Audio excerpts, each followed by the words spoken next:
अगर election commission चाहे तो क्या किसी पॉलिटिकल पार्टी का नेशनल पार्टी स्टेटस छीन सकता है क्या? और आखिर टीएमसी और इलेक्शन कमीशन के बीच ये चल क्या रहा है, इसे 2 मिनट में समझते हैं।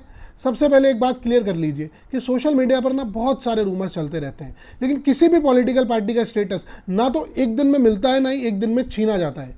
अभी जो कंट्रोवर्सी चल रही है ना, वो इलेक्शन कमीशन की इंक्वायरी और उस पर टीएमसी की ऑब्जेक्शंस को लेकर है। इसीलिए पहले हम ये समझते हैं कि कॉन्स्टिट्यूशन और लॉ इस बारे में आखिर बोलते क्या है। देखिए, इलेक्शन कमीशन की जो कॉन्स्टिट्यूशन अथॉरिटी है वो आर्टिकल 324 से आती है। यही आर्टिकल इलेक्शन कमीशन को ना इलेक्शंस कंडक्ट करने और इलेक्शन प्रोसेस को सुपरवाइज करने की पावर्स देता है। पॉलिटिकल पार्टीज की registration representation of the people act 1951 के सेक्शन 29A के तहत होती है। लेकिन एक पार्टी का रजिस्ट्रेशन और उसका रिकॉग्निशन, ये 2 अलग अलग चीज़ें हैं। रिकॉग्निशन यानी स्टेट पार्टी या नेशनल पार्टी का status, election symbols, reservations and allotment order 1968 के रूल्स के बेसिस पर डिसाइड होता है। इसी लीगल फ्रेमवर्क के बीच टीएमसी और इलेक्शन कमीशन का इशू आपके न्यूज़ में है।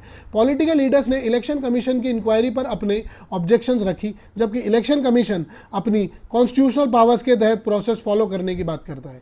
यह सबसे इंपॉर्टेंट बात यह है कि इंक्वायरी होना और किसी पार्टी का रिकॉग्निशन खत्म हो जाना दोनों एक ही बात नहीं होती। फाइनल डिसीजन हमेशा लीगल प्रोसेस, प्रिस्क्राइब्ड रूल्स और ऑफिशियल रूल्स के बेसिस पे होता है।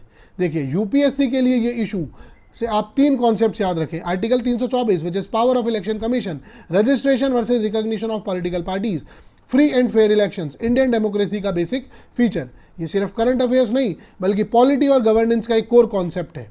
आप देख रहे हैं पॉलिटी प्रवाह।